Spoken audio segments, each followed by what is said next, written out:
राजधानी है, लेकिन ना तो आपको साफ हवा दिल्ली में मिलेगी, ना साफ पानी मिलेगा। विश्व के 42 सबसे प्रदूषित शहरों में से 38-39 शहर भारत के हैं और ये कीर्तिमान पिछले 8-10 सालों में ही स्थापित हुआ है।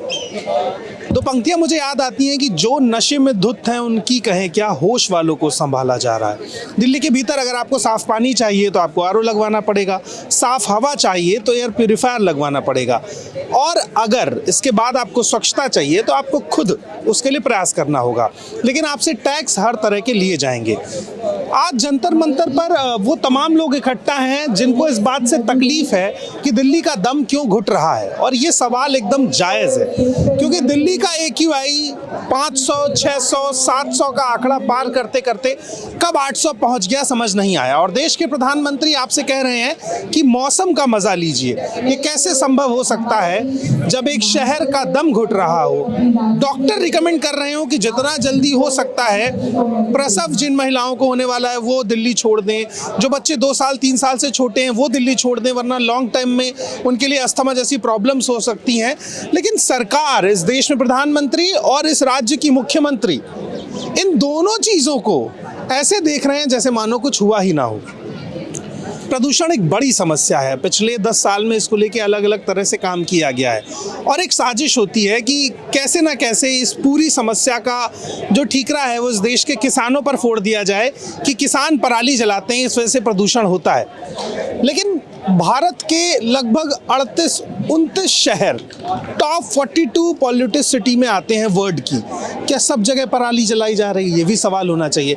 यानी ये सरकार लंबे समय से प्रदूषण को लेके जो पॉलिसी मेकिंग है, जो काम है वो नहीं हो रहा है। आप सबने देखा था किस तरीके से AQI मैनेज करने के लिए अलग अलग जगह पर मीटर्स के पास पानी छिड़का जा रहा था और जब उसकी पोल खुली तो फिर उस पर लीपापोती की गई। आज इन तमाम प्रोटेस्टर्स से बात करेंगे, देखेंगे, जानेंगे कि आखिर इनकी क्या राय है दिल्ली के पॉल्यूशन को लेकर। क्या लग रहा है दिल्ली के भीतर CM और PM तो मौसम का मजा लेने के लिए कह रहे हैं, और आप ये ऑक्सीजन सिलेंडर ढोके क्यों चल रहे हैं? मैं भी मजा ही ले रहा हूँ दोस्त, मजा ले रहा हूँ, अपने तरीके से मजा ले रहा हूँ। जब दुख को, भूख को, पीड़ा को, संवेदना को आप बोल दो कि मजे में हैं, तो वही हो रहा है। भूखे हैं, पीड़ित हैं, सांस नहीं ले पा रहे हैं, खराब AQI है, उसके बाद बोल दिए मजे ले लो, तो नाम बदल दिया है ना मजा। बहुत कम आवाजें हैं जो सही सवालों के साथ उठती हैं और पूछ भी पाती हैं। इंस्टाग्राम पर ऐसी एक आवाज़ है बागी हरियाणवी, और समय समय पर हम इनको देखते भी रहते हैं। मेरा पहला सवाल यही है कि एक तो किसानों की समस्याओं को आप समझते हैं क्योंकि उसी जगह से आते हैं। जब ये आरोप लगता है कि पॉल्यूशन के पीछे कहीं ना कहीं पराली है, तो किसान कटघरे में खड़ा किया जाता है और सरकार फिर फ्री हो जाती है। आपको क्या लग रहा है?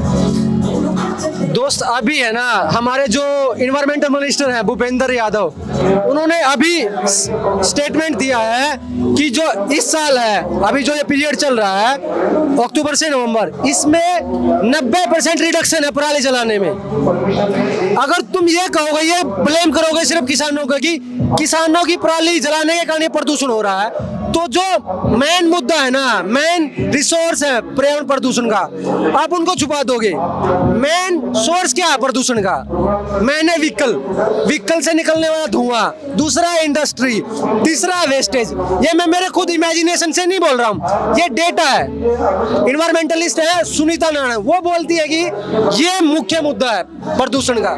कि टॉप 42 पॉल्यूटेड सिटीज में से 38-39 इंडिया की है, तो क्या प्रॉब्लम केवल दिल्ली सेंट्रिक है या पूरे देश में इस प्रॉब्लम को लेकर के सरकार के पास कोई रोड मैप नहीं है? प्रॉब्लम मजबूत विल पावर की है। आप यदि एक मजबूत विल के साथ काम करोगे तो क्यों नहीं होगा। सवाल यह है, जब आपके काम में ही खोट हो, जब आप हर जगह जा करके अपने हम दो हमारे दो की सरकार चलाते हो, जब आप जा करके एक तरफ छत्तीसगढ़ से लेकर के तमाम जो जंगल है उनकी जमीनें, सिंगरौली, मैं बगल में चंदौली से आता हूँ, सिंगरौली की जो कोयला की जो खनन वाली जगह हैं वहाँ पर अडानी वहाँ भी उनकी कंपनी पहुँच चुकी है। और आप देखेंगे कि वहाँ पर जो पुलिस है, पुलिस की बटालियन अलग से लगी हुई है, इनकी गाड़ियाँ अलग से और ट्रेन के रैक अलग से लगे हुए हैं। इनकी गाड़ियाँ सीधे लेकर के जाती हैं ताकि थोड़ा भी लेट ना हो, बल्कि कोल ब्लॉक इंडिया जो है, जो सरकारी वो है, उसकी सुनवाई नहीं है। तो इस तरीके से दोहन है। और कहा यह भी जाता है कि जब आप वहाँ खदान से कोयला निकालते हैं तो वहाँ पर बालू या कुछ अन्य चीज़ें भरी जाती हैं, उसको वैसे ही छोड़ दिया जाता है। अभिषेक, दिल्ली की हवाओं में जहर फैला है, तो इस पे फोटो सिर्फ मोदी जी की क्यों है? देखिए, मोदी जी हैं 12 साल से प्रधानमंत्री, देश के सबसे उच्च पद पे बैठे हुए हैं। तो सवाल सरकार जो केंद्र में सरकार उससे आएगी, क्योंकि आप देखिए केंद्र में भी भाजपा की सरकार है, स्टेट में भी भाजपा की सरकार है। देखिए, लोग जो कह रहे हैं अभिषेक कि आज से 2 साल पहले दिल्ली में केजरीवाल जी भी थे और 10 साल से उस प्रॉब्लम से जूझ रहे थे। सवाल सिर्फ मोदी जी से ही क्यों? सवाल मोदी जी से भी है, सवाल आम आदमी पार्टी से भी है, क्योंकि ये सवाल किसी पॉलिटिकल पार्टी का वही एजेंडा थोड़ी है। ये सवाल इंसान अपने बचने के लिए, इस भारत को बचाने के लिए, क्लाइमेट को बचाने के लिए, क्योंकि अगर क्लाइमेट बचेगा तो भी हम हैं, अगर क्लाइमेट नहीं बचेगा तो हम नहीं हैं। अब देखिए, जब हम नागरिक हैं देश के, तो ये तो मेरा कर्तव्य है ना कि देश में कुछ भी गलत हो रहा है तो हम उसके खिलाफ आवाज़ उठाएंगे। तो हम जब आवाज़ उठा रहे हैं तो क्यों नहीं भारत के environment, forest, climate change minister Bhupendra Yadav जवाब दे ही दे रहे हैं। अभी तक एक ट्वीट उन्होंने नहीं किया है, अभी तक उन्होंने प्रेस कॉन्फ्रेंस करके ये नहीं बताया है कि कैसे हम इसको कम करेंगे। कोई भी प्रॉब्लम हो कि इंडस्ट्रीज ज़्यादा हैं तो उसका आप शॉर्ट टर्म नहीं लॉन्ग टर्म हमको सोल्यूशन प्रोवाइड करिए, क्योंकि हम टैक्स क्यों पे कर रहे हैं। आप देखिए कि भारत में आप अगर अच्छी स्कूल चाहिए आपको तो आपको प्राइवेट स्कूल में जाना पड़ रहा है। हाँ, आप स्कूलों की हालत क्या हो चुकी है। और उसके बाद अगर हवा अच्छी चाहिए तो एयर प्यूरीफायर। मैं मोदी जी से कहना चाहता हूं कि मोदी जी कल कह रहे हैं संसद भवन में कि मौसम का मजा लीजिए। मैं कह रहा हूं कि भारत का हर नागरिक एयर प्यूरीफायर नहीं खरीद सकता है। मोदी जी, आप समझिए। मैं मुख्यमंत्री रेखा गुप्ता जी से कहना चाहता हूं कि आपके ऑफिस में आपके लड़कों के लिए एयर प्यूरीफायर हो जाएगा, आपके लड़कों के लिए विदेश में हार्वर्ड, ऑक्सफोर्ड आपके बच्चे पढ़ सकते हैं। हमारे बच्चे, चाहे हम किसी के भी बच्चे, हम कहाँ पढ़ेंगे? अभी आप किसान को तो खामखा ब्लेम कर रहे हैं, वो हाँ कुछ वो ऐड कर रहा है प्रदूषण में, नो डाउट, लेकिन मुख्य मुद्दा किसान नहीं है, मुख्य मुद्दा है व्हीकल। तो आप उस पर बात कीजिए। आप उस पर बात नहीं करेंगे, आप किसानों को ब्लेम करेंगे। किसानों के लिए आप कुछ कर भी नहीं रहे। अब जब किसान पराली फूक रहा है, जैसे हम किसान को पराली फूकते हैं ना जब, तो मैं कहता हूँ चाचा पराली क्यों जला ला, तो मेरे से सवाल करता है क्या करे बेटा, बता क्या करे, समाधान क्या, तू बता क्या करे इसका। अब मैं बता, मैं क्या जवाब दूं, मेरे पास समाधान है ही नहीं ना। अब गवर्नमेंट उसको सब्सिडी दे।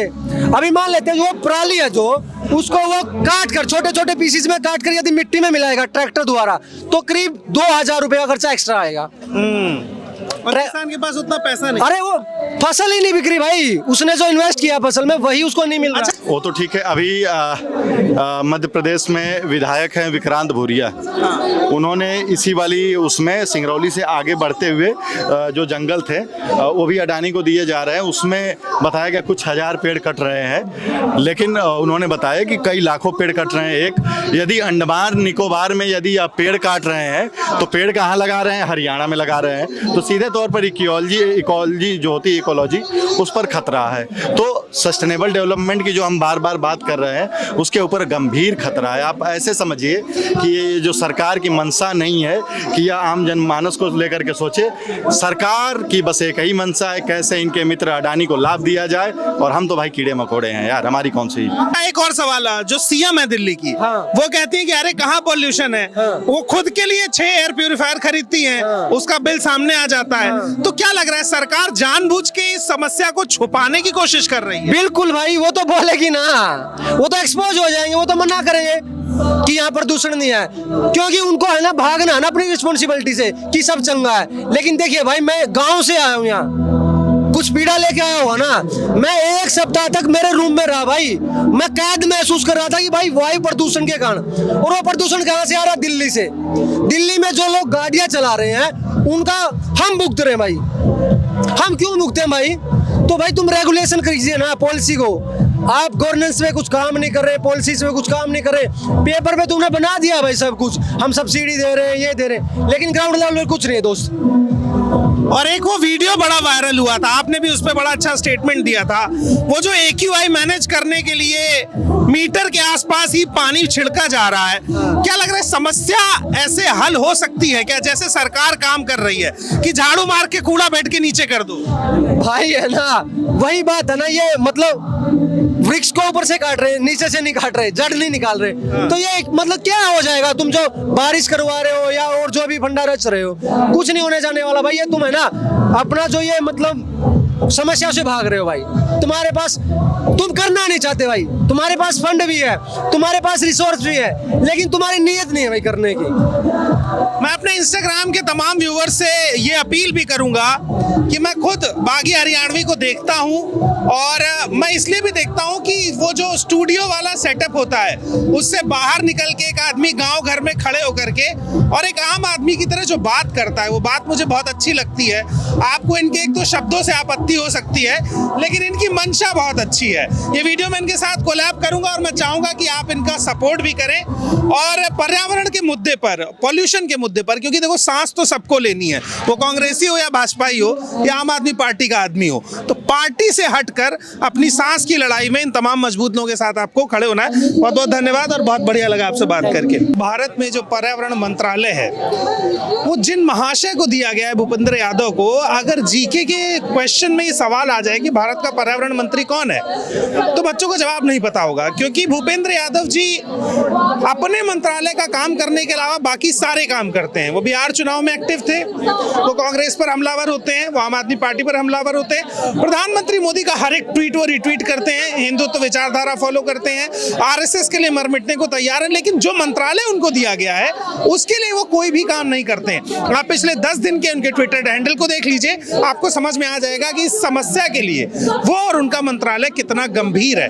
और मेरा सवाल भी यही है कि ये लड़ाई कोई भाजपा बनाम कांग्रेस या आम आदमी पार्टी की नहीं है, ये साधारण सी बहस है कि हम सबको जिंदा रहने के लिए ऑक्सीजन चाहिए, और अगर उसके जवाब में प्रोटेस्टर्स को कोई कांग्रेसी कह देता है, कोई देशद्रोही कह देता है, कोई जेल में डाल देता है, तो वो तमाम लोग भी वही सांस ले रहे हैं, वो भी उसी बीमारी का शिकार होंगे, उन्हें भी अस्थमा होगा, और कल को शायद आपको जब तक एहसास हो तब तक इतनी देर हो चुकी हो कि आपका एक खूबसूरत शहर रहने लायक ही ना बचा हो।